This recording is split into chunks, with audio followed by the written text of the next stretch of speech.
Astrid is a very, I don't know, assidua, I don't know, of English. She started to follow the course as a student, then she continues as a PhD student, and yet as a docent in Bamberg, assistant in Graz. Das heißt, thank you for your participation all this year, your activities and help in different moments. And I'm really happy for your activities now about some technique to apply to have a better picture, or to have, in this case, 3D reconstruction of inscription, ancient inscription, and we try to use this system last year, and we will see today the result, some of the result of this activity, and I hope we will continue in, and you will continue in next year in order to obtain better result with that and with other system we explore in this time.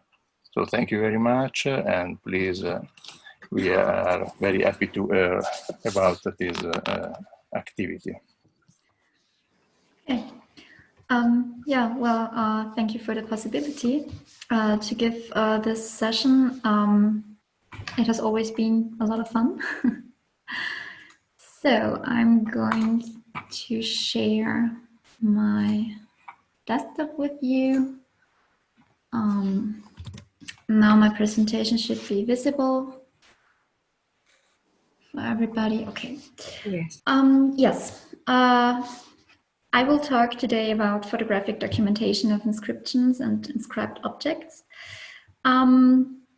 Photographic documentation is just one step during the whole documentation process for inscriptions and their objects. So it's part of object photography. And yeah, speaking of object photography, I am, as a trained archaeologist, going to archaeological photography. And yeah, I looked up certain things, certain books, certain literature, further reading on photography. There is not many variation in epigraphic photography, but for archaeological object photography, there is a lot. Both my presentations show this one for photographic documentation and the second one for 3D modeling are at the Dropbox in the folder photographic documentation. There is another folder with sample data for 3D model, which I took at London last year. And then there is one folder called media with my mini movies. So where I show you how the 3D modeling is working, how I am editing photographs and so on. So just let's get started. Yeah. Generally speaking, photography, digital photography. So everybody of you owns, I don't know, a smartphone or a tablet, any device with a camera on it. So digital photography is basically, or has become in the last 15, 20 years, a cultural technique. You know, it's the same thing like everybody of us is able to produce a written text in MS Office or LibreOffice or whatsoever. So yeah, the digital age has reached us, and photography is not that difficult at all, not anymore. And I would like to start with that quote that archaeological photography is not particularly difficult. There's just a lot to know, as with all those things. Yes, graphic or photographic documentation of an inscribed object is important. So I just took this quote for archaeological photography because it's, yeah, it suits also epigraphic photography. We need it for instruction, we need it for publication, we need it for presentation. So we have witnessed all those things the last days. So nobody can imagine to hold a presentation without any pictures on epigraphy or on inscriptions. We need pictures of inscriptions for our publications and so on. So digital photography is just a quick and easy way to collect data and to use it in a proper way and in an easy way. The digital camera or smartphone, you can take it just for basic documentation. Nowadays, smartphones are also able to produce raw files, so really high quality files of photographs.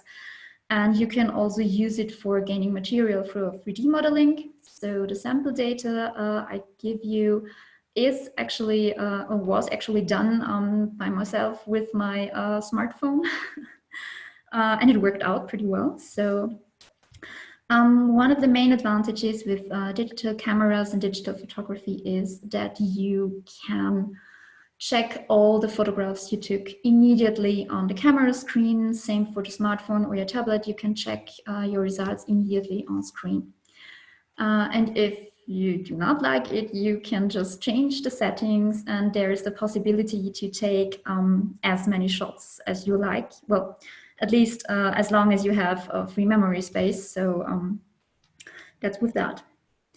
The first important step when we are going to do photographic documentation is we have to know why do we need this certain picture of an inscription or of an object.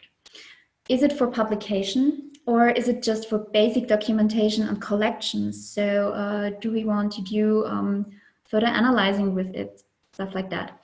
Do we need any detailed photo shots, or do we need just the whole object? So in case of simple documentation, we just need a shot of the whole object, case closed.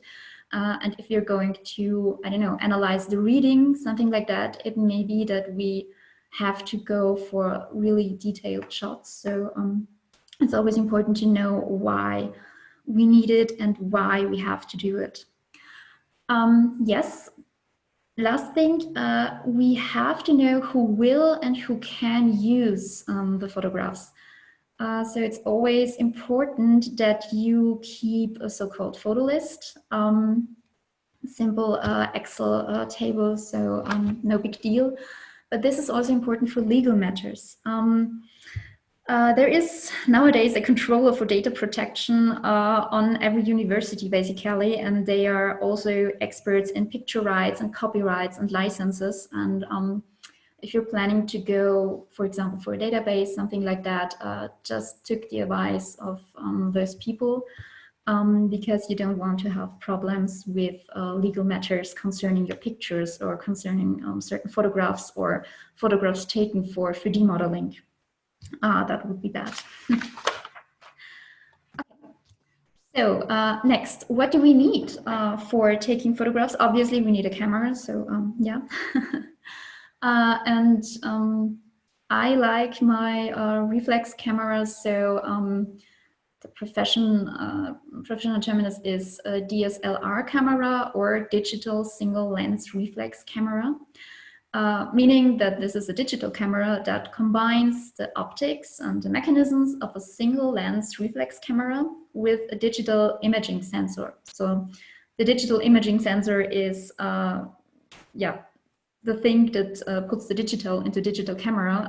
Otherwise it would be just a film. So in the analog version, it's a film.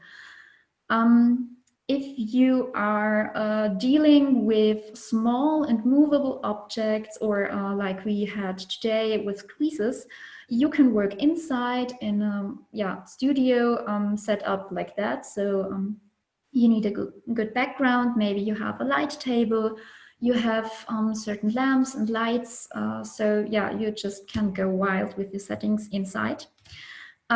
But concerning inscriptions, we are very often outside in the field, and yeah, there are some obstacles we have to deal with, and we need certain things and tools to deal with that.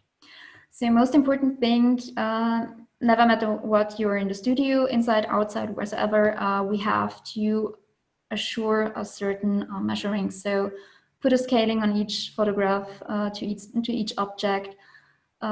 Can be very fancy photographic set like this one. So I took it from Prähistorica.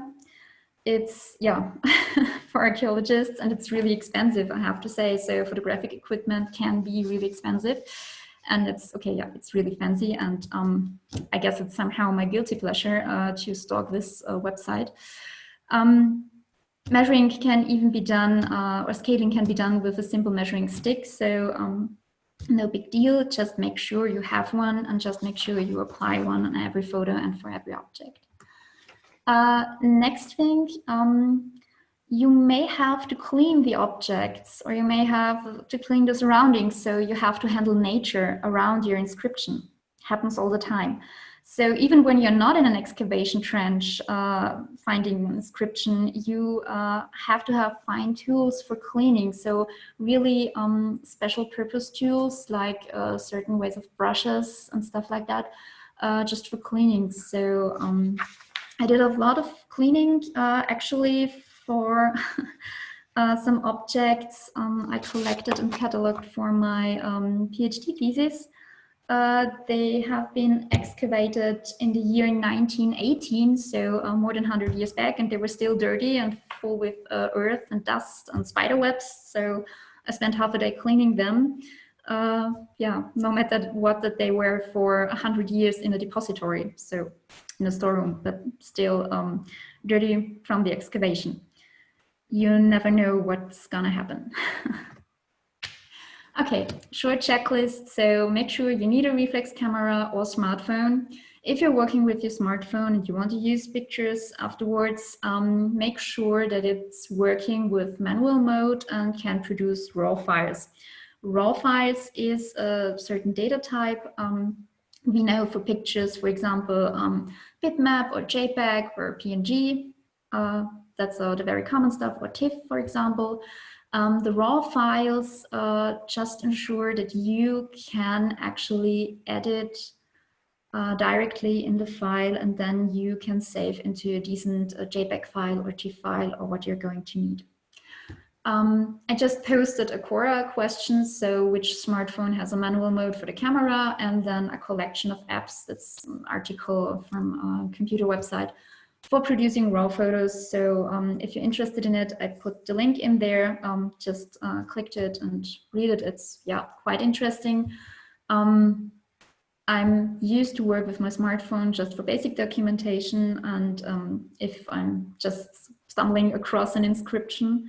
But normally I'm going for the reflex camera, and yeah, there is also a question, the reflex camera and the lens you're going to use. So you have to have a decent know-how of how to use your camera and how to use your reflex camera. Then we talked about measuring.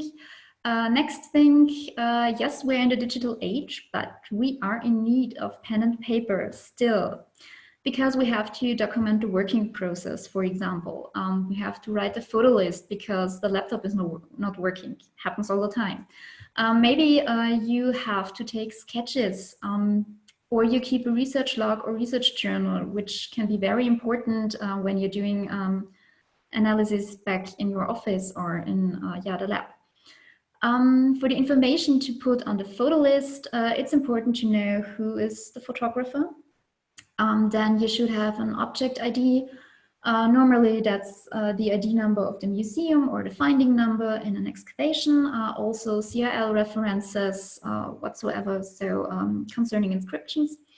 Then you should put a date and a file name where to find that raw file or in the photograph. Yeah, and as I said, it's important for legal matters too. So for the reproduction of photographs, maybe you were asked to put the name of the photographer, or as we did it with the Verkan database at Graz, just to put there that the photographs were taken during the project time of the Verkan database. Yes, I showed you some equipment for cleaning the object. And yeah, you should have lamps and lights. There are a lot of them running on batteries, so you have not to carry around large cable rolls, which is really nice nowadays. And of course, you have you're in need of people who hold your lamp the way you need it, or you just use tripods. But I will show you some pictures from behind the scenes how normally the documentation process of inscription is done. It's teamwork, basically. All the pictures are from our Verkamp project. So there you can see my colleague, Werner Petermandl from Graz. This photograph was taken in a museum in Leiden in the Netherlands last year in May, and we were working on inscriptions in the exhibitions. So that's always tough when you're working, when you have to work during exhibition times, for example. And you see here my colleague Verena Reiter.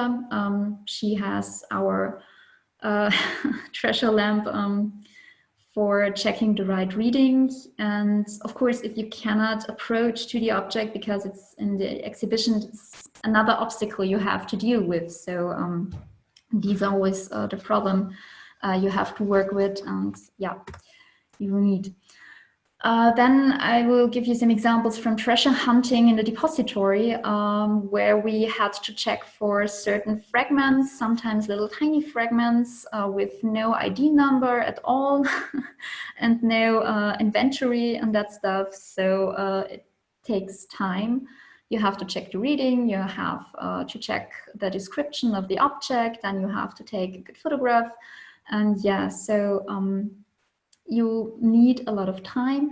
You need very good contact to the museums, to the depositories, and you always have to ask if you can use the photographs for publication, never mind it's a print publication or a database publication. And it's important that you write down that you actually got there okay, that you can do so. So legal matters. We dealt with them quite a lot, so I think I'm a little paranoid about it. Yes, and this is from the year 2018, where we went to Bonn and Köln.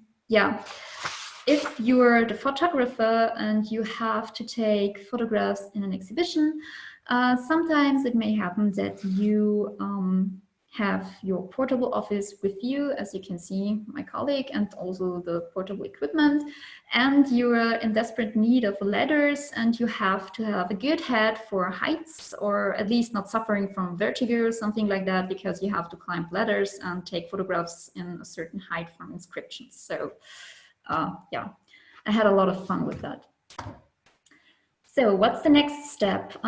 Step number 2. We are dealing with object surroundings and the picture setting, meaning that we have to prepare the surroundings and the background of your object. So first thing, you check the light. Is it natural or artificial? So inside, outside. Then if you're outside, I just told you, handle the nature around you. You have to clean your object. Maybe there is some vegetation cover whatsoever. So you have to cover disturbing elements, such as reflections, for example. It happens all the time. So always carry a blanket, something like that, with you in a neutral color that you can cover the floor, for example, or if there is any disturbing element behind your object outside, you have 2 people or 2 tripods where you can just put the blanket so that you have a neutral background.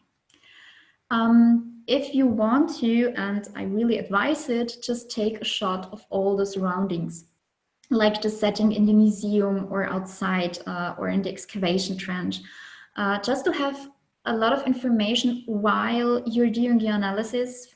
For example, if you keep asking yourself why certain photographs are, I don't know, taken in a very weird manner, and you can't remember that there was actually that this inscription was actually placed in exhibition, and you have, I don't know, really trouble to take a decent shot, then you just took a shot of the surroundings and you see, oh yeah, well, it was very difficult to work there. That's why the photograph looks that odd.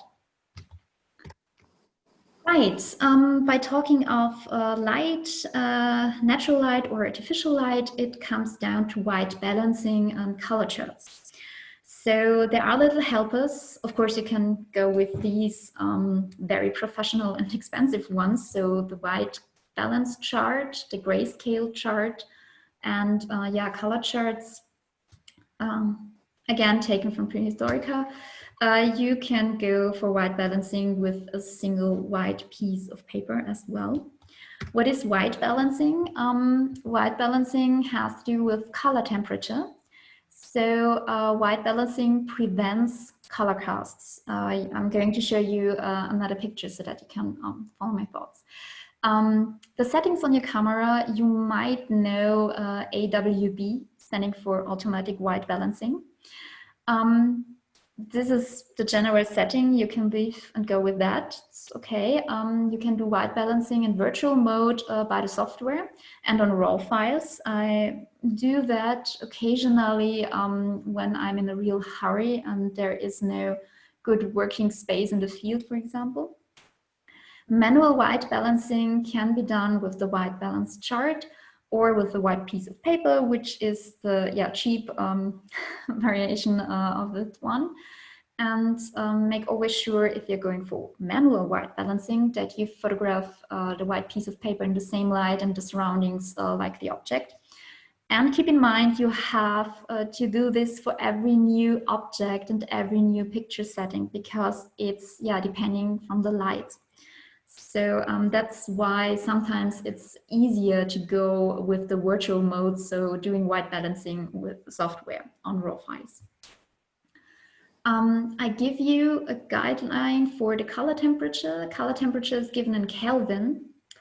And so normal daylight in the mountains, so sunny day in the mountains is up to 10,000 Kelvin. And that goes down to the light of an electric light bulb with about 2,500 Kelvin. So normally you are based between 3,000 to 6,000 Kelvin if you're working outside or in artificial light. So if you're working in a museum or outside on a cloudy day, sometimes then you're basically set within these values. Okay. Color casts. What does it mean? As you can see here on the first picture, can you see my mouse pointer? Should work. This one is then with auto white balancing. Then here the color temperature is too low, so the color cast is this light blue. This one is normal daylight, cloudy day, so approximately, you can see it's for the eye, it's just good, and it seems normal. This is very warm, so if you would like to have the effect of the golden cornfield, for example, then you go for that. Color casts and white balancing is always a good way to work on artificial features on your photographs. We don't need that for documentation and photographic documentation, of course, but it's important to keep in mind. So step number 3. Setting of the object itself and the inscription. So you have to clean the object sometimes and the inscription. So dust and spider webs, most likely, even if it is in an exhibition in a museum. If you're outside, vegetation cover is possible. So grass, whatever. You have to place a measuring stick without covering the object and or the inscription. So this is the absolute ideal to go for. Hardly works out in reality. So at least you have someone who will hold your measuring stick to the side. So as I told you, it's teamwork, and you never go for epigraphic documentation alone. So I never did go alone for epigraphic documentation. Then take a photograph of the surroundings or the information chart in the museum, information for your photo list. So just collect all the data. As I said first in the first slide, it's a good way by digital photography to collect data of all kinds. Then the light. when photographing an inscription, you read in some manuals that you should place the light in the left corner above, which is actually nonsense, because sometimes there's a relief or there's distraction on the stone. So light from the left side above, left corner above, would do actually nothing for you to make all characters visible. So you have to try different locations of light.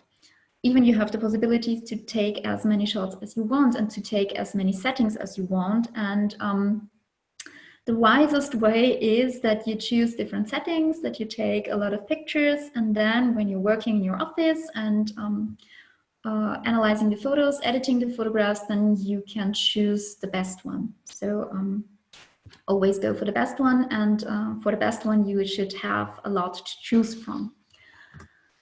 Yeah, I'm going to show you some pictures I took for our project at Graz. These can be found in the database as well. So I put the link, the permalink under the photograph. Yes, for example, here, the first one, you see it's quite odd. There's obviously another stone in front of it. I know we were back in the depository then, and there were a lot of stones, a lot of heavy stones, a lot of heavy inscription stones. And yeah, this was the only way to get a decent shot from the front. And I could not move, or we could not move the other inscription stones. So that's why we have this part of it in the photograph. Another one here, you can see it's a stone in an exhibition. So here at the side, there is another stone or even a statue. So it was really hard to choose where to put the measuring stick. Here it's also in front of the object because there was just no space. Yeah, as I said, ideal and reality, it's not going to work out the way you want it to, but you have to try. Oh yeah, and this one, one of my favorites, we had to look for it a very long time, and when we found it, we had to turn it around. So we were 4 people turning that huge stone around. Yeah, then I had to clean it, and yeah, this was the best shot I got. So we were working on it, I don't know, 40 minutes, and that's quite a long time, even when you're in a hurry and you have a lot of objects to shoot. Yeah, then when you're going to photographic documentation, say goodbye to your program mode on your camera, welcome to manual mode, and the secret life of your reflex camera. So we all know where the manual mode on our reflex camera is set, and some of you might even have tried or yeah, played around with it. You don't need to be a big brain in any mechanics or optics or whatever. There are a lot of camera cheat sheets like the one I give you in that presentation, so they can be found in a lot of variations all across the internet. And they're really useful, and you should use them. And I advise you, if you're going on a photograph tour, just take your camera before that, play around with it, try different things just to get a feeling for the manual mode. So yeah, you have to test certain features, certain settings, and then you will get along really well. And yeah, it's a quick learning process, so no worries. The 3 main things that are important when dealing with manual mode are first aperture, then shutter speed, and the ISO value. As for the first ones, aperture and shutter speed, or exposure time, sometimes called. Aperture is the controlling the amount of light which is reaching the image sensor. You might remember the image sensor puts the digital into your camera. So in the analog version, that's the film. And aperture is always in combination and variation with shutter speed. So both are so these are intertwined. So you need the one and the other to get a decent result. Shutter speed is the length of time when the digital sensor is actually exposed to light. So the amount of light that reaches the film or the digital image sensor, is proportional to the exposure time. So yeah, it's really that simple. As I told you, take your reflex camera and try around a little bit. A fast shutter requires a larger aperture, so you need sufficient light exposure. Other way, you have underexposure, which means a very dark photograph. And a small shutter requires a smaller aperture to avoid excessive exposure, so overexposure. This would be a very bright photograph. And yes, if you are working in a very dark environment, always use a tripod. But you need tripods for your lamps and for your lights, so you always have tripods with you. I hope I did. I have at least 3, so yeah, you have a lot of tripods all the way down. Yes, the third one, ISO. The ISO value is in digital photography the value of the sensitivity of the digital image sensor. Meaning it's a setting to brighten or darken a photograph when you are not able to reach a decent result with your shutter speed or your aperture settings. You can work with that. By increasing the ISO, you get brighter photos with a more, or we call it coarse grain. So the picture has little disturbing grains in it, and by decreasing the ISO, you get a darker photo and less or fine grain. So the typical and best setting is 400. Well, I learned it that way. Nowadays, there are very good cameras with very high options for ISO, and they really do good quality pictures, even with very high ISO. So yeah, it's depending from the camera, depending from which generation your camera is actually, and you have just try it. As I said, it's useful when you're taking pictures in a very dark environment, and when you have no tripod with you, then it may be the only way to get a decent photograph. And yeah, so you can work with that. Sometimes you will have to work with that, but actually, when you're going for photographic documentation, always use a tripod or yeah, arrange really good light setting. So now we can actually take the photograph and go for the shot. And you take as many shots as possible. So different locations applied, different details, pictures from the surroundings, pictures of the whole objects with different light settings. Just go wide with it. You can do it. Important is you have to know your camera or your smartphone with manual mode and saving options so that you can go for the raw files. Then just take your time to test the light and flash settings. It's always important. And then, yeah, decide if you want to go for manual or automatic white balancing. Yeah, just think about light and color temperature. And then keep your photo list nice and tight. It may seem somehow, yeah, paranoid because you have your camera and you can check all the photographs you took at one day. But your photo list is, yeah, I call it the holy grail of knowledge on the production of your data. So you keep a research log or research journal, and if you're working on a lot of objects and trying to put together a database or a catalog, it's important to have something to follow your way during production and the production process of all your data and all the photographs you took. And now we are heading to the main advantage of digital photography. I call it post-production, like in the movies.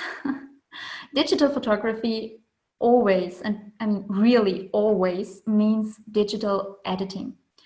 Of course, always go for the best option of your photographs. So choose the best photo you can find in your collection, because you did a lot of photographs with different settings and in different ways. But then it's always necessary to do a little editing. And by editing, I don't mean that you go for Photoshop and try to place your inscription next to a very famous person or something like that. No. By editing, I mean that you just, look for some things that you can do even better in the software for your photographs, so that those people who have to work with the photograph, or those people who will see it in your publication, will immediately get all the information the best way it's possible. You can go for commercially available software, of course, as I told, Photoshop, everybody knows. But if you're a poor archaeology student like me, you're used to work with freeware, and I somehow stick with that. So yeah, I'm a big fan of GIMP, and I'm a big fan of raw therapy. I gave you the link for both programs, so if you're interested in it, there are a lot of tutorials on the internet on both software programs. So yeah, and I have here a short video, a short basic introduction in editing a photograph in raw therapy, which I want to show you now. And then we are nearly done with our first part.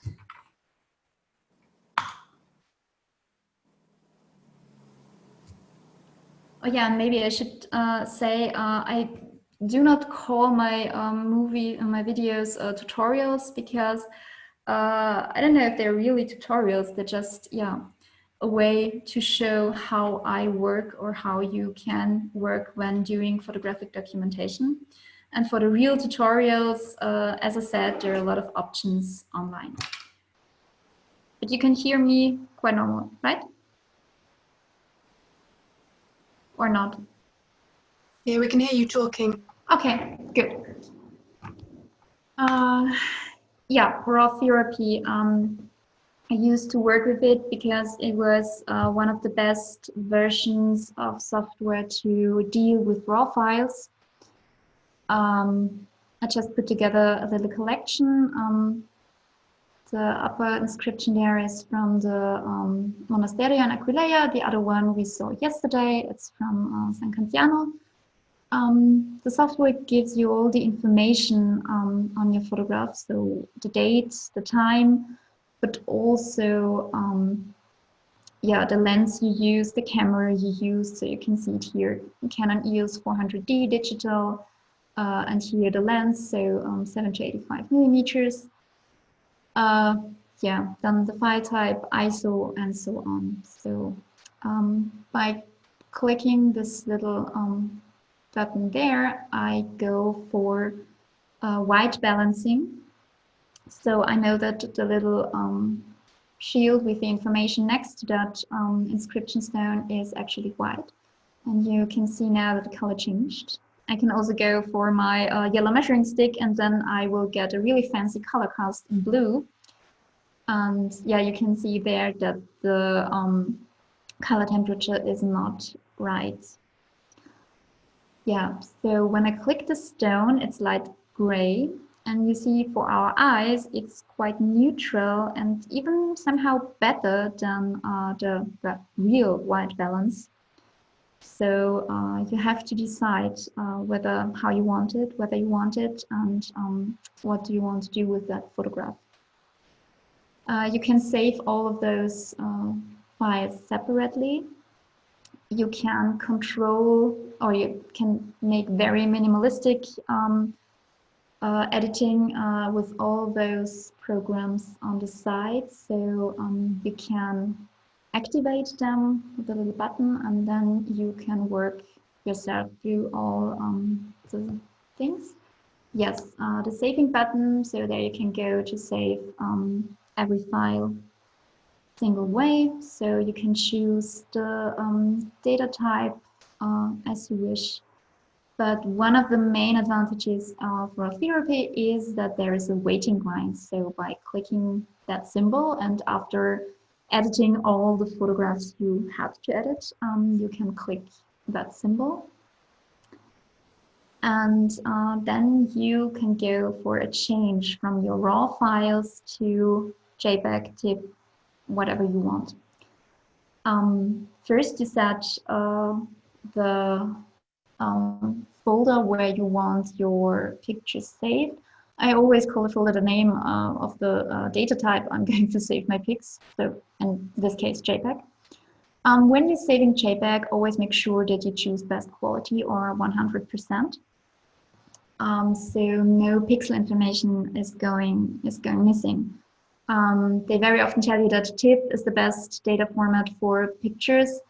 True, but also JPEG in 100% quality does the same job. So, and yes, now we can watch that just magical appearing of all my raw picture files as JPEG files in the folder I want them to go. I always save the ingoing and outgoing information. So, well, the information, the magic information done by the software, let's call it like that, because that can be very important for data care, or if you have other people who are going to work with your material and maybe they are in need of that information. So what has been done with all the data? How did you do your editing? Next important step is black and white photography. So we know photography in print is really expensive, but you just can't go for a black and white picture. It's not that easy. So I just turned a button, but no, we have to make sure that the contrast and shading and whatsoever works for the black and white picture the same way as it works in the colored picture. And there are some differences. So when you want to make every character readable, then you have to play around a little bit. So yeah, you can even go in the very hard fact details if you're up to it. I tried it once and spent a whole day with that. So yeah, black and white pictures are not that easy. I can tell you now. And even if it's black and white, it still has a color temperature. That's the fun fact. So yeah, I showed you the grayscaling chart. You can do this inside that software too. So if you are looking for a good background, you can just work on it with black, gray, and white backgrounds, just to check how the picture works. And if every feature is recognizable. Yeah, so yeah, and the good thing is when those settings are not activated and you are very sloppy and messing around because you have no control over your mouse finger, like me sometimes, then nothing's going to happen and you can't ruin your data because as you see there, it's not activated, so nothing's gonna happen. You can even tick some things. Yeah, so that's one good option. But if you activate it and then play around, so you see the slight changes in the picture. And yeah, there are really a lot of ways to edit your photographs. So you can spend days with that software. Actually, there are a lot of good tutorials online. And yeah, I especially like that setting, channel mixing, because you can apply filters. So colored filters, which will block out certain colors. For example, the color red, then yellow. You can go for green, for blue and green, always depending on what sort of black and white feature you want to have. Okay, you can even go for a blackout, but you see how the surroundings change, and you want your measuring stick to be visible, for example, but also the inscription, all the characters.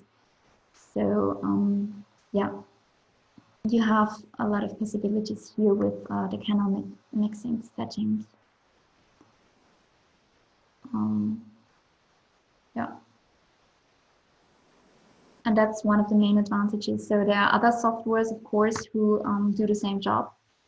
As I told you, I just got stuck with that one. Oh yeah, you can even decide for what's your priority. So for example, very high contrast picture. Then you can choose that, and then you can apply the color filters the way you like, or non-color filters as you want. And you can easily go back to your original.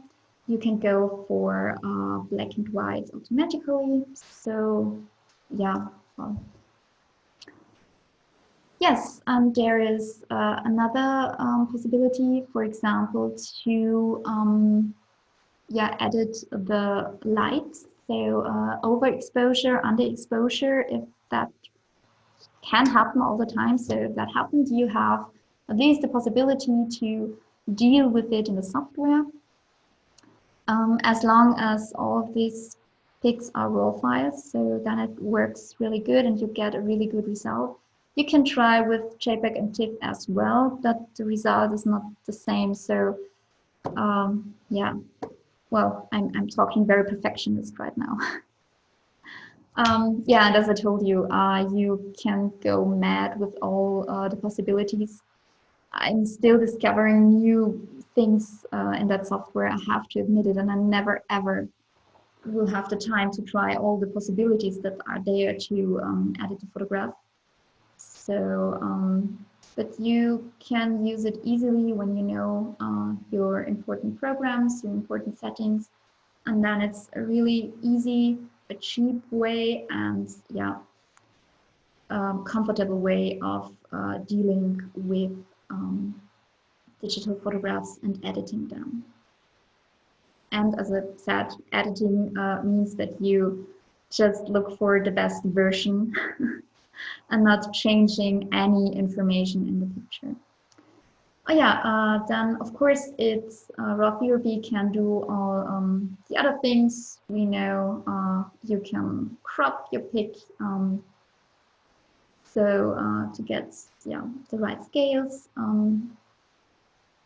Yeah, and that's very easy to go back to your original, which can be very important if you're trying different things. Yes, you can scale it. And then, yeah, tuning. So you see this is quite edgy on one side, so you can, yeah, put it there. Okay, so I think that's it. Okay, then we move that. Okay, yeah, so that's with that. I really love raw therapy. I don't know, I also love GIMP. I'm very good with GIMP. But if you want to go for, I don't know, Photoshop, all the Adobe illustration possibilities, they're really good too. But as with every software, you just have to work with that product you feel good with. So to get a good result, you have to know the program, you have to know the software, you have to get in the software somehow and to know what's able to do with that software. Oh yeah, and then I will give you some photo reading on archaeological and epigraphic photography. For archaeological photography, those are oldies but goldies, so May, Imaging the Ancient, and PC Doral, Photography in Archaeology and Conservation. This one is, the classic book, the classic literature, the classic manual to have when talking about archaeological photography. But you have to look at the dates, so 1998 and 1994. Oldies but goldies without a decent insight on digital photography. I think Doral even wrote in his summary that digital photography is too expensive and will never ever make its way through to be somehow that important like analog photography. Yeah, that escalated quickly, I would like to say. Okay. Yes, for epigraphic photography, a really good summary can be found in the Manuale di Epigrafia Latina by Alfredo Bonobane. It's in Italian, that's a good start to get the important steps, how to look at an inscription, how to look at the object, how to get a good setting, what to do, what to think about. So I did my first photographs of inscriptions with this manual, so that worked really fine. And then some up-to-date readings, for example, an article from the CIDOC meeting from 2018 held at Heraklion, Crete, I think, was in Greece, on archaeological artifact photography. written by Dr. Manidakis. That's one in English and can be downloaded, so free text. I also gave you the link to the CIDoc website and the CIDoc. Okay, it should be CIDoc, not CICoc. CRM, so the conceptual reference model. CIDoc means, or is the abbreviation of the Comité International pour la Documentation, or the International Committee for Documentation. So they are working on museum exhibition standards for all over the world. And if you are, for example, building up a database, for example, Eagle, Europeana, all that stuff is somehow linked with CIDoc and their standards. And then there is an article on evidence photography in archaeology, a very short one, also in English.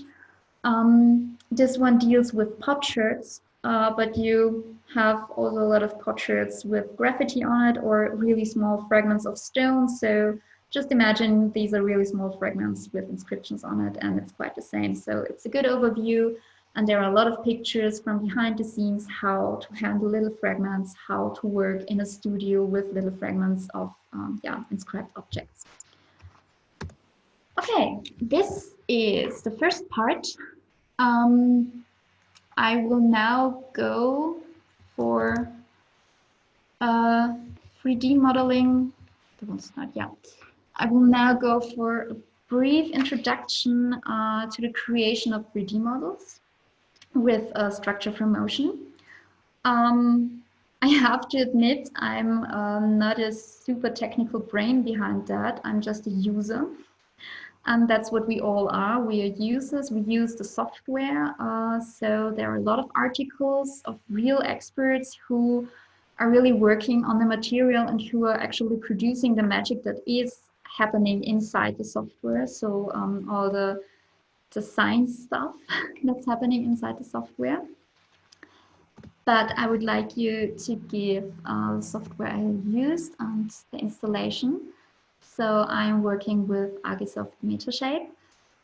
We got a license for our Faircon project. So I took all the videos you're going to see, I took back at the University of Bath with a personal computer who is actually built. So I'm doing all those videos I did with a computer who had the proper hardware to deal with all these things.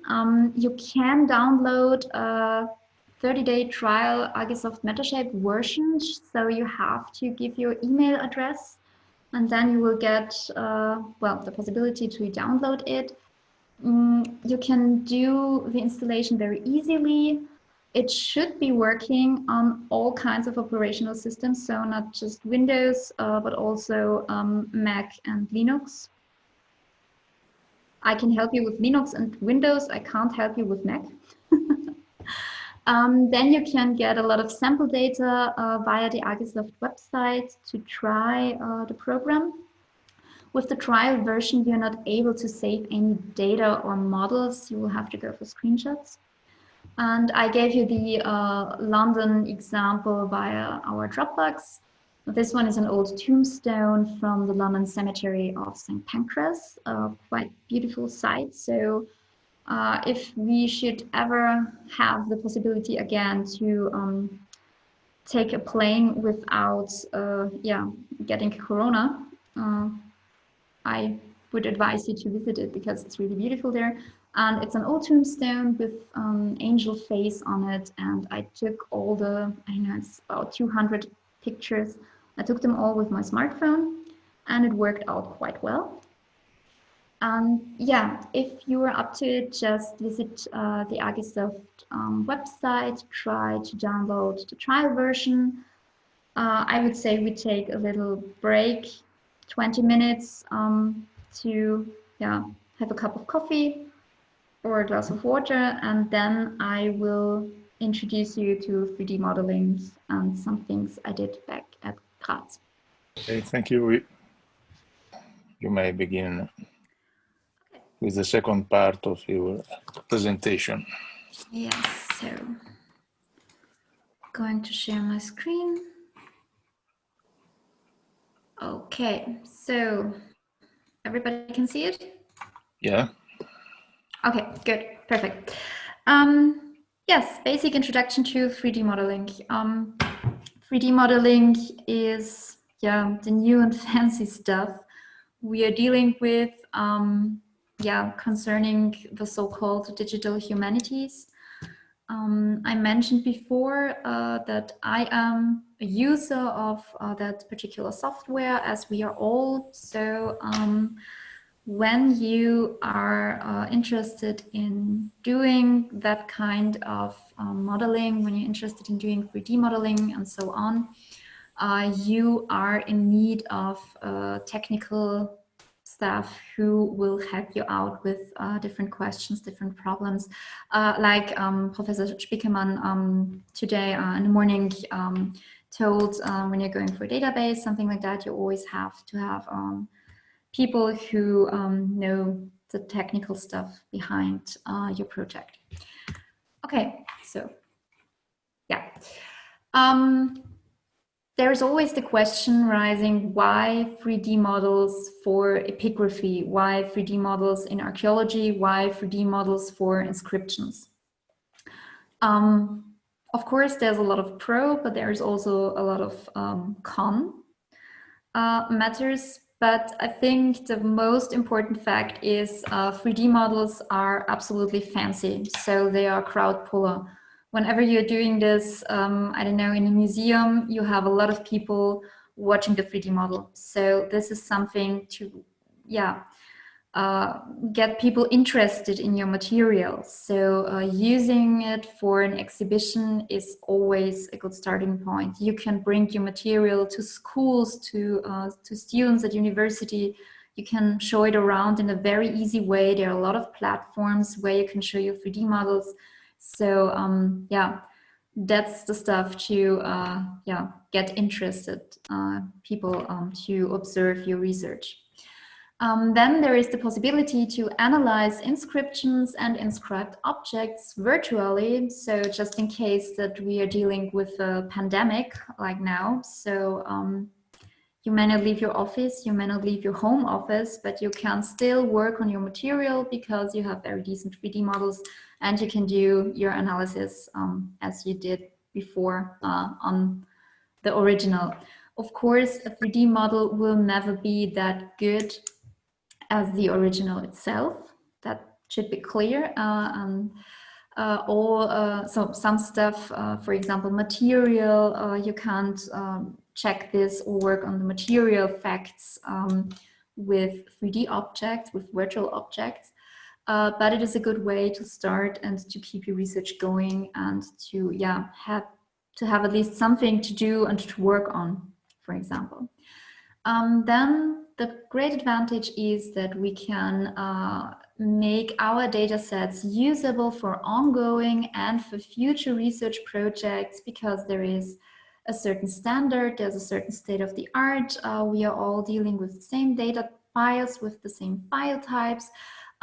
We are having the same markup languages, and there is state of the art and the standards. So we can just change and swipe our data sets, and yeah, we can link our research. So no matter if it's ongoing research or future research, we have the possibility to do that. And then there are a lot of visual techniques, experimental techniques to make inscriptions better readable and or to make them readable again. So there are also a lot of articles on that special feature. And it's really interesting. It started with yeah, stone graffiti, I don't know, I think Easter Island, and now it developed even for Roman inscriptions, for medieval inscriptions. So there's, yeah, a huge market for it. So, and we are interested in gaining a new reading, and we tried that ourselves in the Verkan project back at Graz. So we have at least one inscription and one reading we could yeah, solve and make visible with the help of 3D modeling. And no, I'm not allowed to show you that data because the museum allowed me to take the photographs, but I'm not allowed to show it. I'm sorry. As I said, legal matters. Always be aware of that. The next pro is that you can do basic 3D modeling all by yourself, just with your photography equipment. I told you that my sample data from London I took with my smartphone, so any device with a camera is just fine. You can go for RAW files, you can just go for JPEG files. For example, Agisoft Metashape is working with JPEG files. But there are a lot of things, I have to admit, even for 3D models. First of all, legal matters. Yeah, I know, again, legal matters. But as I said, maybe you have, you're allowed to take the photographs and you are allowed to use it for 3D modeling, but you're not allowed to show that 3D model ever in public for an interested public or in an exhibition. You're just allowed to use it for matters of analysis, and that's it. So you can even quote that in your paper that you did all your reading and your analysis with the help of 3D model, and that you are in the possession of the data set, but you are not allowed to give that data set to the public or to your readers. Then next thing is you have to organize data care, because you are collecting a huge amount of data.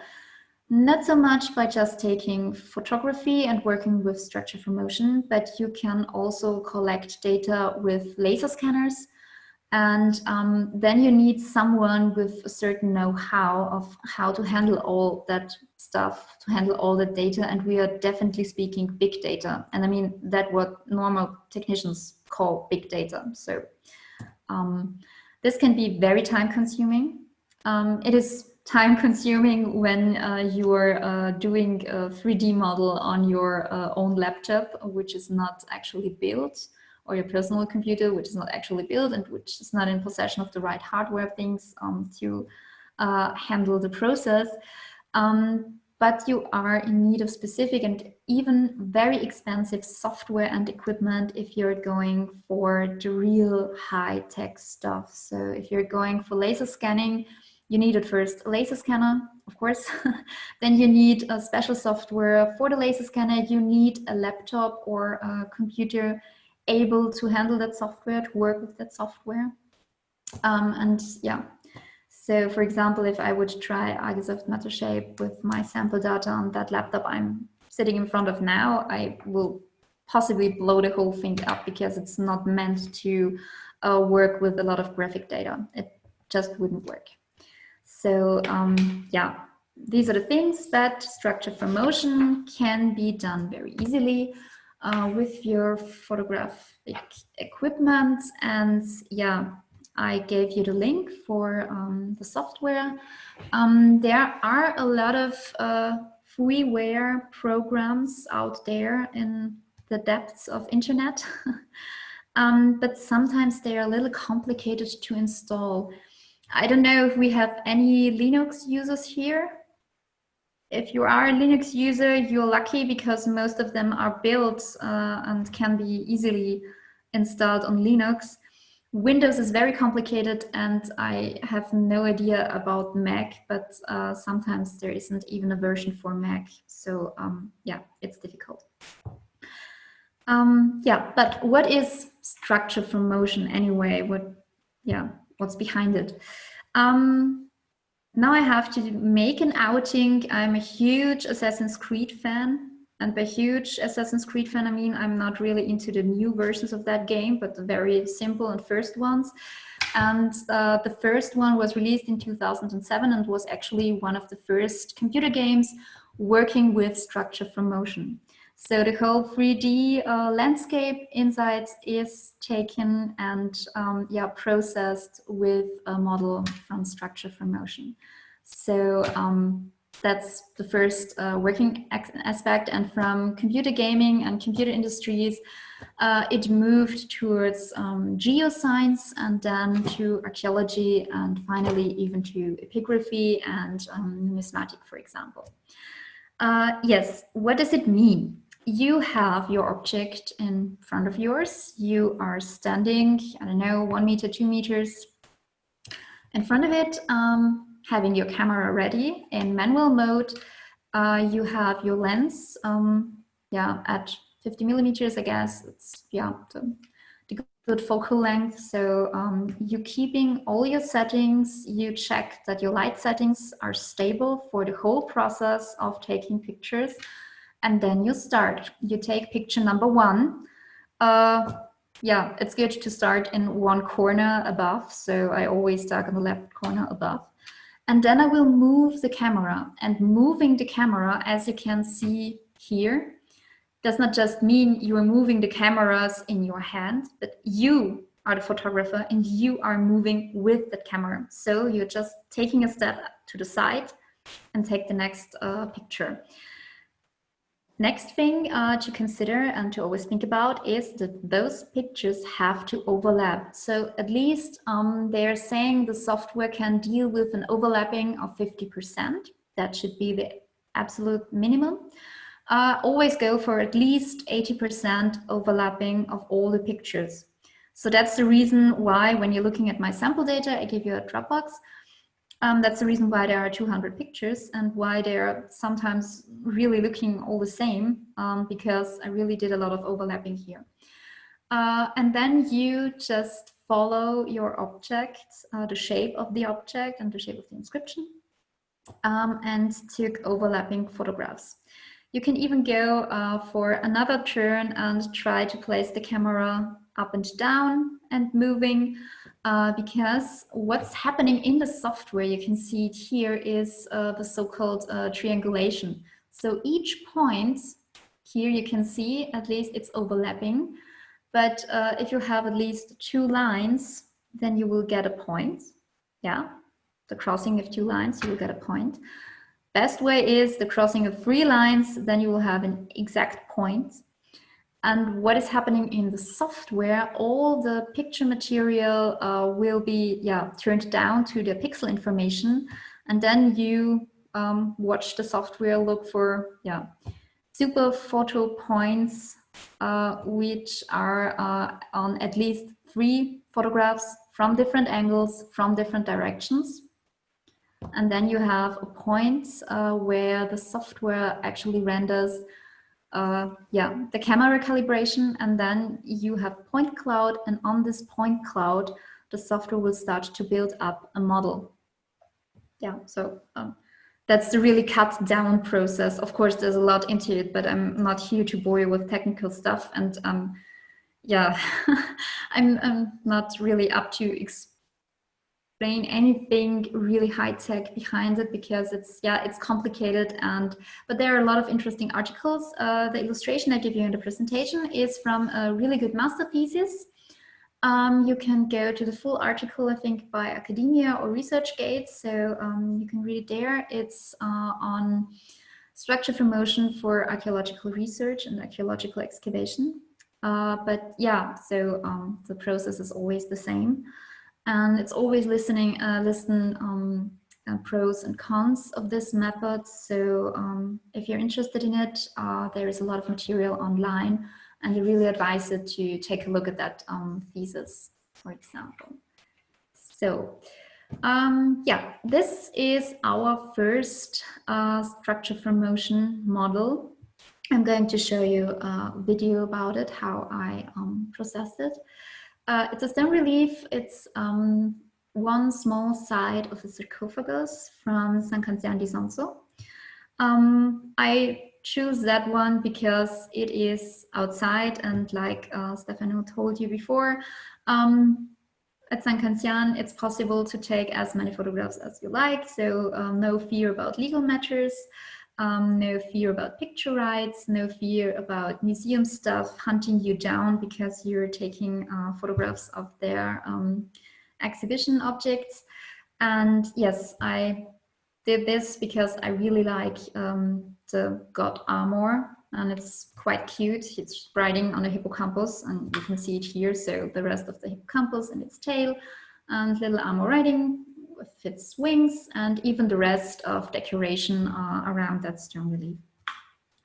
So, here you have a screenshot from the point cloud, and these thumbnails are all the pictures I took, and even the right angle where I took the pictures. So, and there you can see that they are interfering. So I tried to get it from different directions. And here you can see it better, the overlapping of some pictures. So they nearly look all quite the same. But yeah, are concentrated on certain features on the stone. Yeah, and then I will show you the video and talk to the video, because obviously there is no sound. It should be there when you're watching it by yourself at Dropbox. So,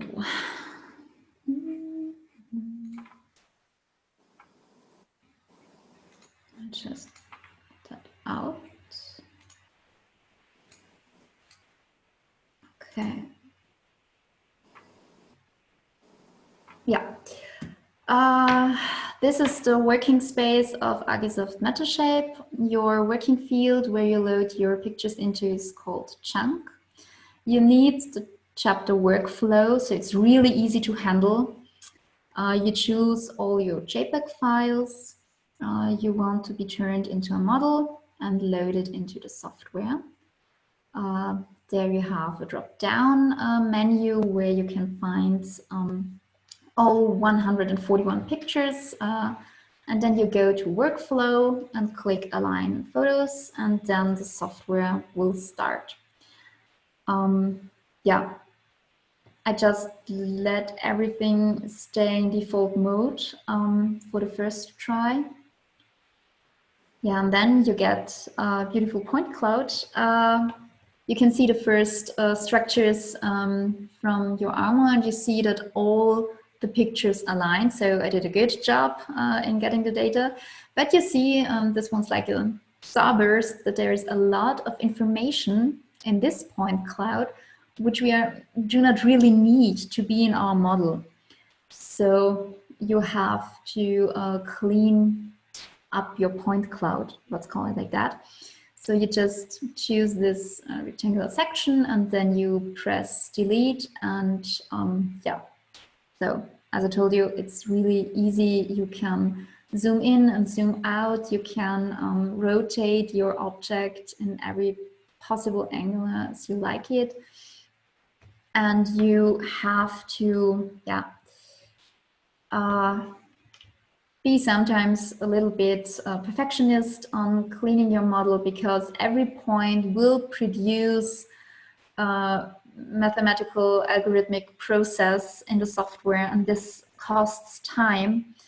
And yeah, very often this is the one resource you do not have, time. So better spend enough time on cleaning your point cloud and cleaning your objects in that way, so that processing time will be reduced. Yeah, and as I said, you can zoom around, and you can move around your point cloud and your object very easily. Yeah, so it's a pretty good software. If you're going into basic 3D modeling, it's still the best software in the market. It's very expensive though. Even the professional version is very expensive. You can get a normal license. I got one from the University of Graz. So if you're working in a project, yeah, then you might look for getting a license for it. I'm used to save every project and every processing step. I'm quite paranoid about that, because very often laptops crash or computers are crashing, and then you are losing your work progress. In this section, you can see how long the matching time for the points took, how long the alignment time for the photographs took. So you get all the information inside that. And then you're starting to process the dense cloud. The dense cloud is that thing that will take the longest. So this is the real hard-working process in the software. I actually went to lunch this day and just let my software do the processing and the rendering. I returned after a very good lunch and after a lot of coffee, I guess. Yeah, it was a lot of coffee, because it took about 3 hours to process the dense cloud. So first step when coming back to the office was to save it. And then you have here all the information. So it took 2 hours and 55 minutes processing time. And then again, for the dense cloud generation of the parameters, it took another 25 minutes. So yeah, and this is just the medium version. So you can imagine what the high processing version would do with your time. So you will see that with the inscription I will show you next. Yes, and that's it. So looks really easy. We have our first model. It's not that high quality though, but it's pretty good. So you can see a lot of details. You can even see the grass beneath it, but we don't need that. So we're just going to delete it, to clean it up a little bit. Yeah, but you can recognize more on his hippocampus and the decoration of the stone, even the damage on the stone. So yeah, when doing 3D modeling, it's also important to know why you are doing it. So same thing, same steps as with taking photographs. Do you want it for some special effects in an exhibition, or do you want to do real analysis of it? So for example, to document all the damage on it, or to get a decent reading of an inscription. These are all things you have to think about when going to modeling. So yes, in this section underneath, you can see all your working steps and the progress of them and when you saved it. So yeah. The last step when you want to use your model in any 3D viewer available, you just export it. So I'm going to save it here as a so-called wavefront object. Then you can open it in any 3D viewer. You can even upload it to the different platforms you have, for example, Sketchweb, but I'm going to show you that one as an example. So yeah, you just, I just leave everything default mode, and yeah, so it's saved and finished, and that's it. Okay. Just to return. Yeah, next thing is 3D modeling for inscriptions.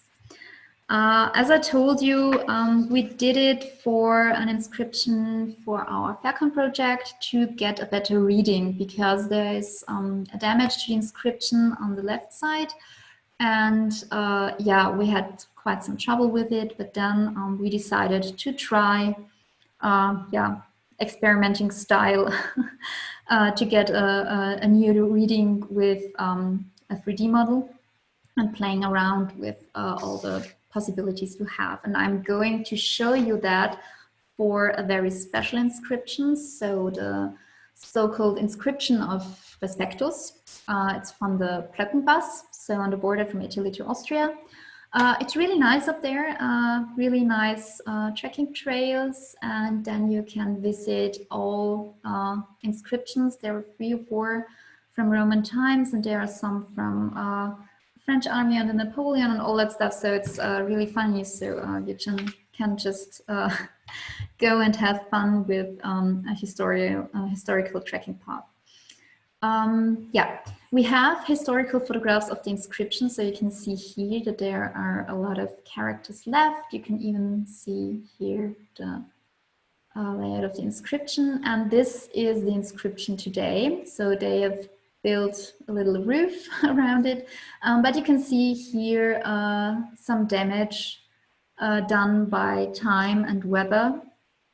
And yeah, the stone, so it's a rock surface, it's outside, and you have to go there to do any research on it, or to do any readings, do any documentational process on it, because it's a rock, it's in the mountains.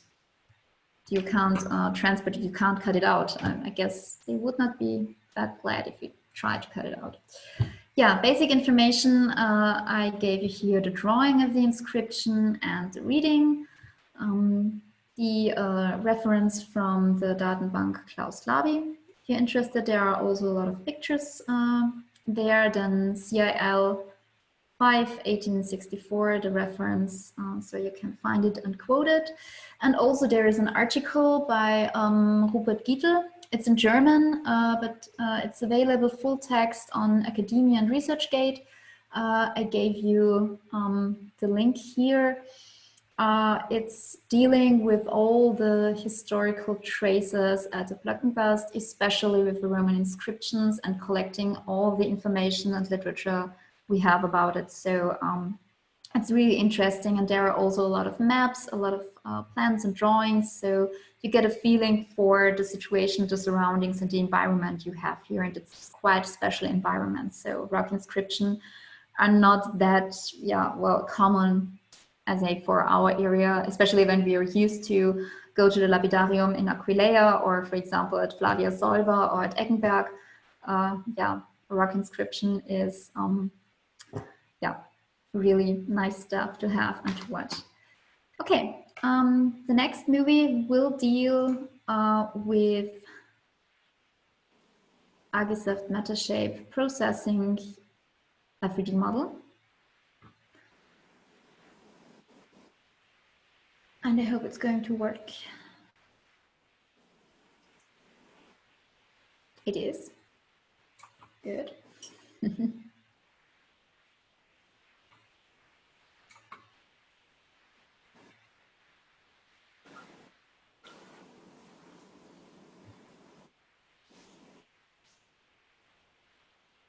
Okay. Yeah. Yes, again, we start with our workflow drop-down menu, loading in all our pictures. They're about 130, I think. Yeah, 136. 134, because I forgot, sometimes there are rests from other 3D modeling and rendering I did, so you can work on your photo list even inside the program, inside the software, before you start aligning the photographs. And now we are aiming for a high alignment, meaning that there are more matching points, more alignment to do for the software. Takes longer processing time, of course. Yeah, but you can see that's the first result. Again, a lot of information because of the surrounding. So in front of the inscription that will be produced by the little roof you've seen protecting the inscription today. And we're just going to clean it up a little bit, so removing all the information we do not need. Take your time, as I say. There's even the possibility to mask the inscription or the object you want to be processed inside Argisoft Metashape. It's how you want to work. It's depending on the material you have. So for most of the inscriptions I did, I just produced a point cloud and then cleaned the point cloud up. I have to admit it, I never ever masked inscriptions or inscribed objects. I did that for archaeological features. So sometimes you have an archaeological object. I tried to mask it. Yeah, as I said, it's depending on your material you're working on. Okay, yeah, so the point cloud, you can see the first hints of the inscription, or that there is anything carved into the stone. Yes, again, saving the project here. Well, in the trial version, you're not able to do that, but if you have licensed version, just go save every step, every work process you did. Next thing is building the dance cloud. I'm going to high. I tried it ultra high with, with the result that my computer crashed. So I just tried it with high with that video. And it took 12 hours and 44 minutes. And just for the depth map, and then for the dance cloud, it took another 40 minutes. So I called it a day. That day I went home and my computer kept on processing the whole night. So yeah, here you can see all the technical values on it. And yeah, now we can build our mesh. And here again, we are aiming for the high resolution, which is taking its time. Yeah, and now we have our beautiful model of the Respectus inscription. You can see the characters, you can see the damage. Yeah, so we can rotate it around. You can now see that there is also some information left, which was produced. So this is the rest of the roof, for example. Yeah, so just clean it up and case closed.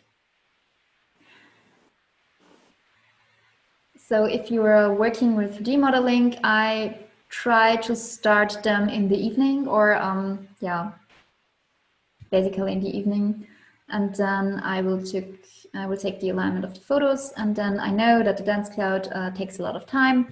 Then I would just call it a day, start the processing of the dense cloud, and yeah, go home. And next day when I'm arriving at the office, for example, at 8 o'clock, 9 o'clock, everything's done. Yeah, that's the way I work it. So the computer can work, I can be at home, getting some sleep. I guess it's just working routine. So if you're used to it, it's taking some processing time, and it's always important to tell people that it's taking some time. Except you have a really high tech personal computer with really expensive hardware and really good RAM and really good, I don't know, whatsoever. Then maybe you can do it in one day and in, I don't know, 6 hours or 5 hours, everything. But yeah, I'm glad that I can do it in 12 to 14 hours, actually. And it's also a question of how many photographs you're aligning, of course. The more photographs, the more matching points, the more information in your cloud, the more information to be processed by the software, and the longer the time, yeah. So the elapsing time you need. Okay, and yes, I can be very perfectionist with cleaning it up. It's, yeah.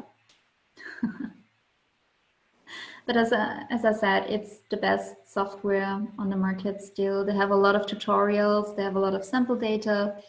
Yeah, just look at the website, it's really interesting, and there's a lot of possibilities for different fields, how to use 3D models, what to use them for. And yeah, so it's worth taking a look. And yes, of course, saving, always saving, and then export the model. Again, as I showed you, 3D object, there are different file types of 3D objects, basically, yeah. Any 3D viewer is able to show them. Then, yeah, the texture, so the coloring of the mesh, the coloring of the model is also exported. And yeah, this time the model is yeah, bigger and heavier with data, so it's taking longer time to save and to export into a 3D format.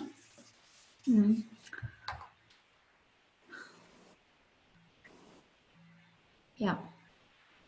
And another thing to do, sometimes people who are working with your data want to have also the points, so the point cloud. So I'm going to export the point cloud too, because they will run their own dense cloud process on it. I don't know why. Sometimes they use different software, sometimes they use different algorithms, and yeah, experiment with the data. So always ask what to do if they want the sparse cloud, the dense cloud. And of course, you're talking with people who are really into the technical stuff. So they will explain it to you and you can follow the instructions.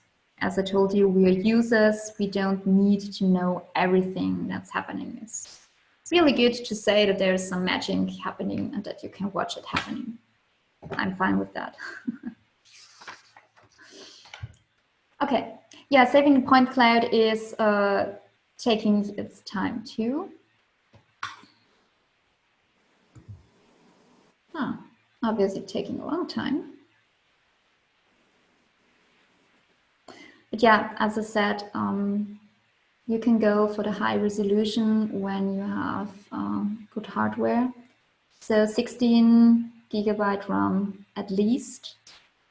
And yeah, good air ventilation. Otherwise, I had several laptops and personal computers shutting down because of the heat produced. So yeah. But there was never any fire or blowing up things, so I really did a good job on that. I never broke any equipment. Yeah. So, 99% saving point cloud. Did it just stop? No, it did not stop.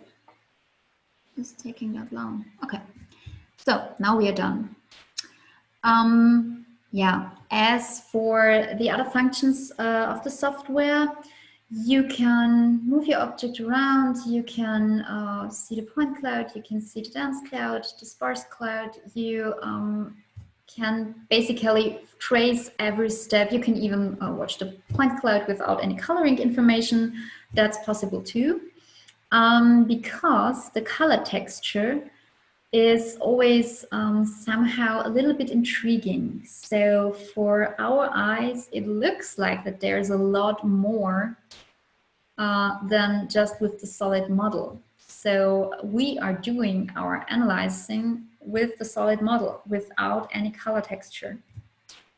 And then you can be disappointed really hard because yeah, it does not look that good actually.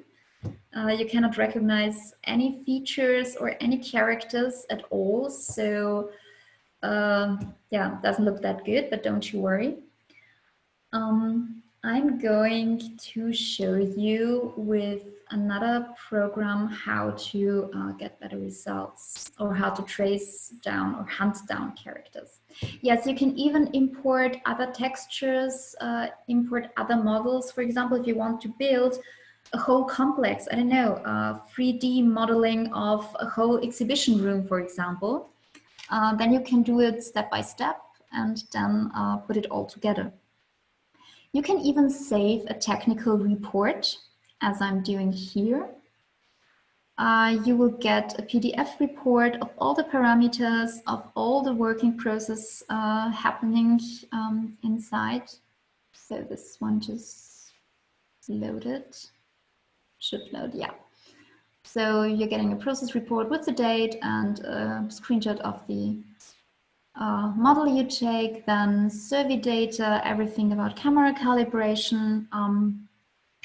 For example, if you are doing some debugging or yeah, looking for errors, then you get the digital elevation model, so topographical map basically of the surface of your inscription. And then you get all the processing parameters, including processing time, processing point, matching points, yeah, all the technical information, which is also very important for people who will work with your model. So sometimes you are asked to even save that report to help them out with technical information. Okay, so we are done here. Right. Yes. Are there any questions so far on 3D modeling or on all the stuff about photography I told you before?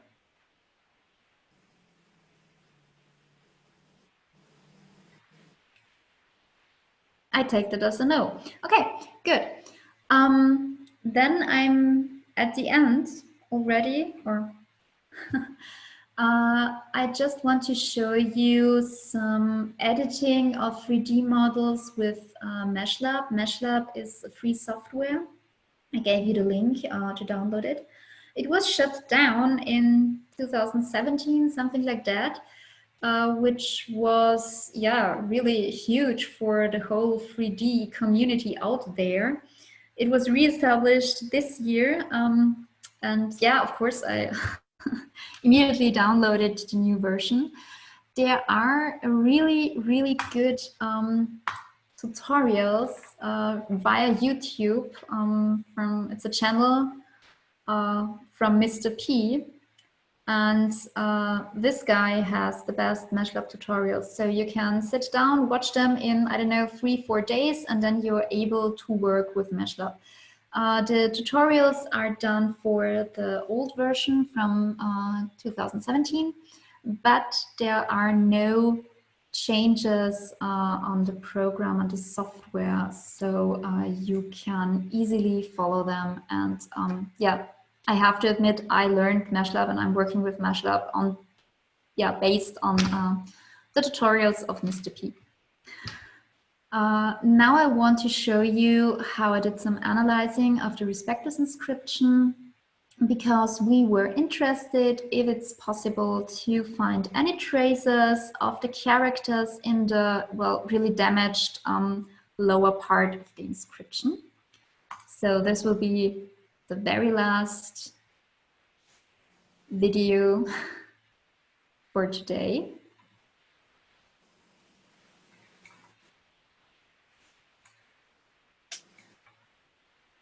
There we go. Yeah. So still, it's just a basic intro. I just show you some of my yeah, working methods. Metashape is, yeah, a 3D viewer basically. So you just import your model, the object file, the wavefront object file, into it. This can take some time. Yeah, so this is one of the problems of MeshLab freeware. Sometimes it just crashes at the beginning. I don't know why, but then second steps, it's working very fine. So yeah. Okay, so we are done with loading it. Yeah, it basically works just the same way like Icosoft Metashape. You can zoom in and zoom out on your model. You can turn it around in every possible angle, just do as you like. There are a lot of tools where you can clean your model, works the same way, and I especially like the light bulb, so you can switch on and off the light for your inscription.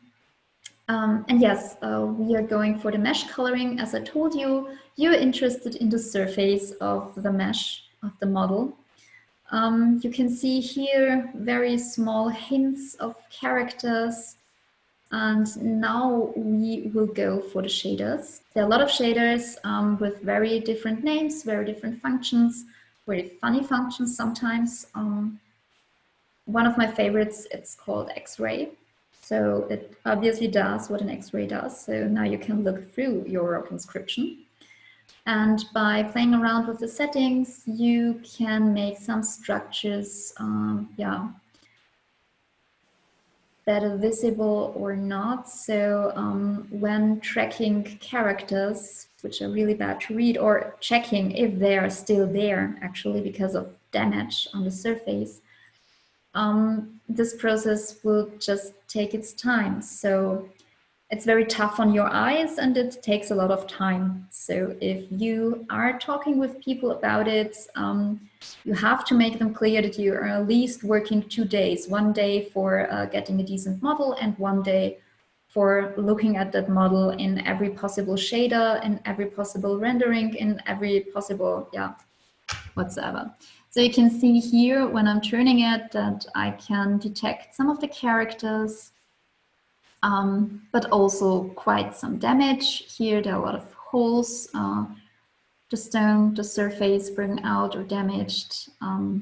Yes, but when I'm turning it around, I can see the reflection of different characters. So there are still some left. Yeah, that's for X-ray.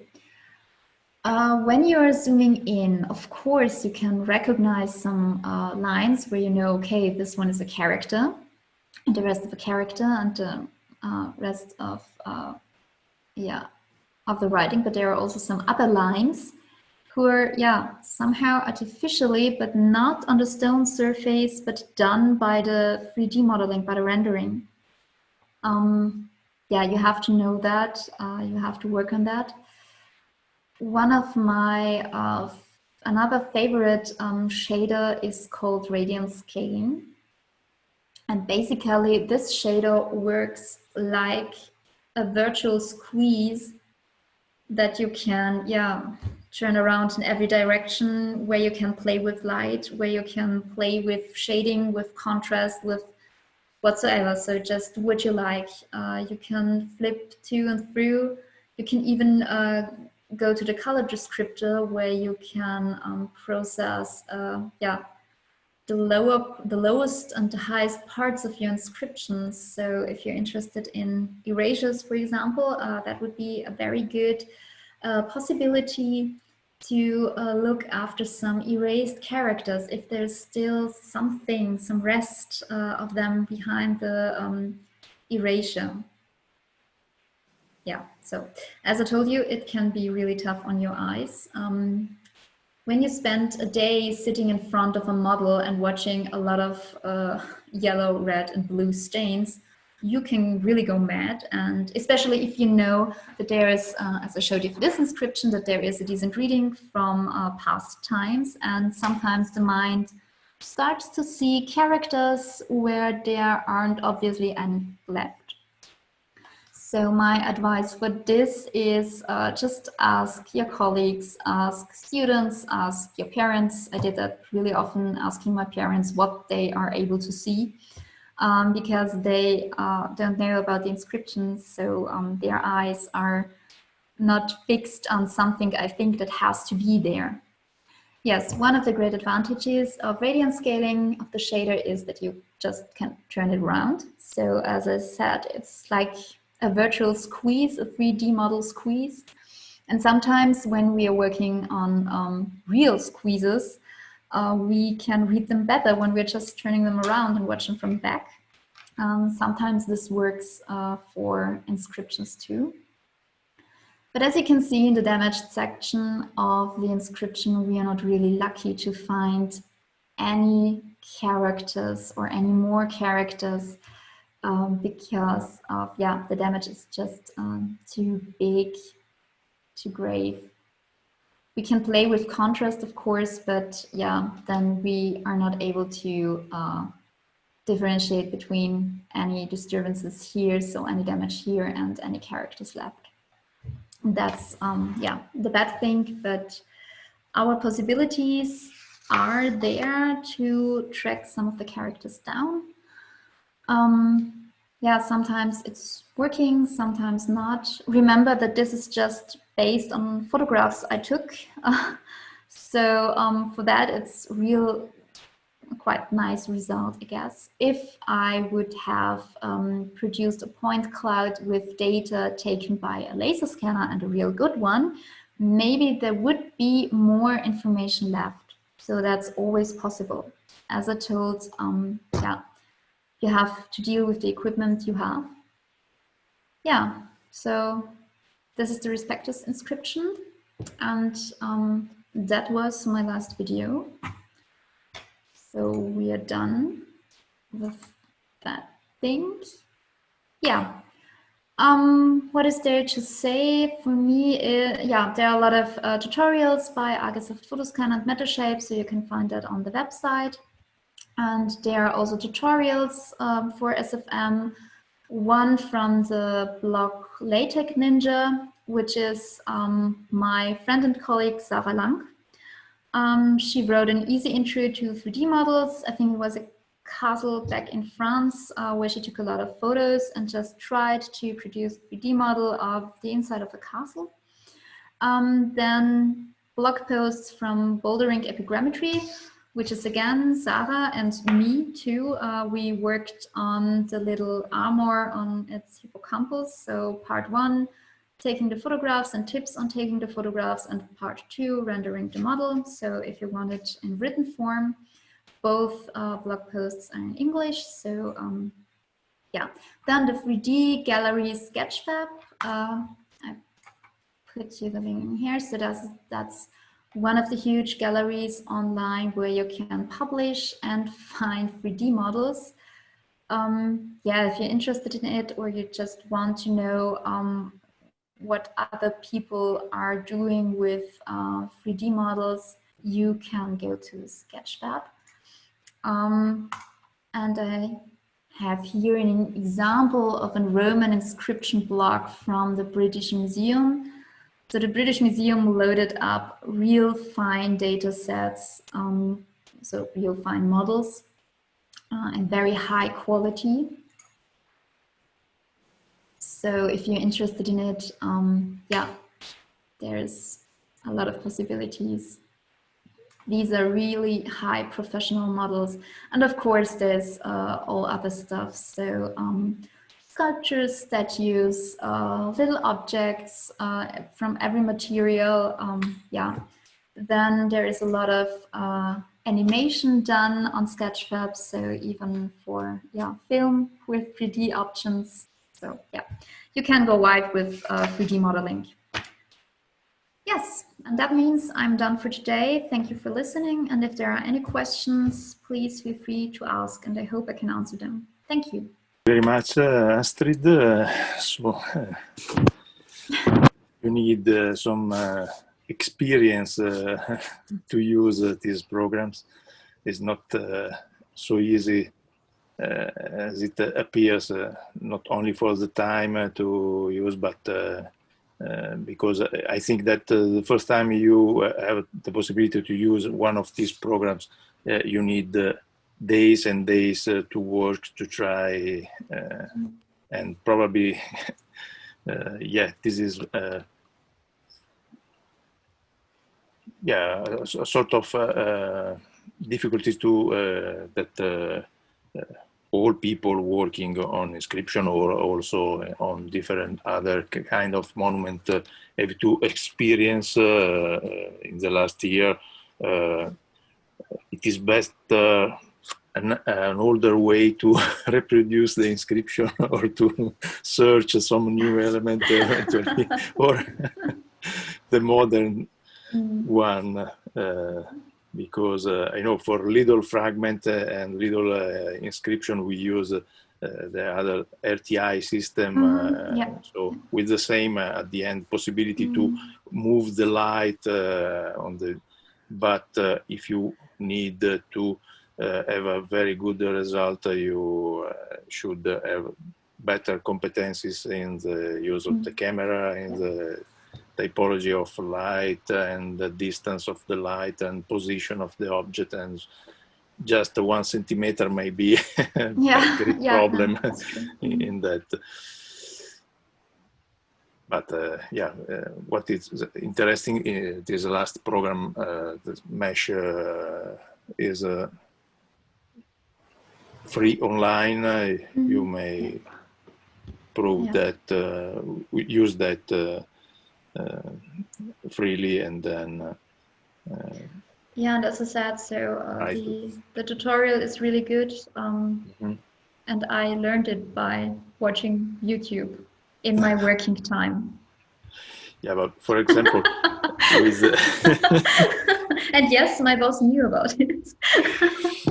With the RTI system, I and the technician in the department try to obtain the three-dimensional view of the object, but we were not able to do that. In the sample, it was possible, but not in the reality.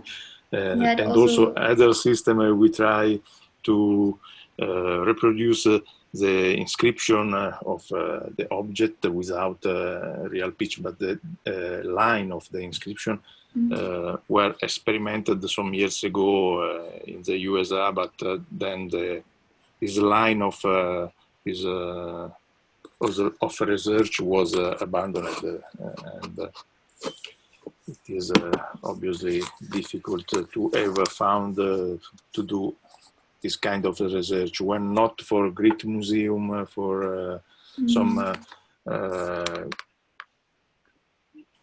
rich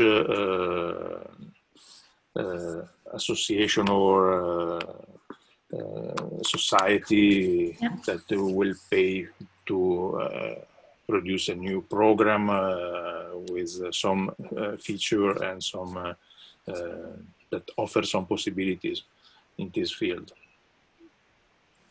Yeah, that's always the problem. So we're pretty much talking about money and expensive equipment all the time. Yes, it's like that. But I can say I tried all those things with the help of internet tutorials by reading certain websites. So yes, it's taking its time, but yeah, you can you have to take your time. That's true. Yeah. Sorry. No, it's a technical presentation, but we had also to do with this aspect, technical aspect. Yeah, it would be easier if just dealing with it in front of the object, I guess. yeah, surely. When you do something practical, but you need also that, because without it is impossible.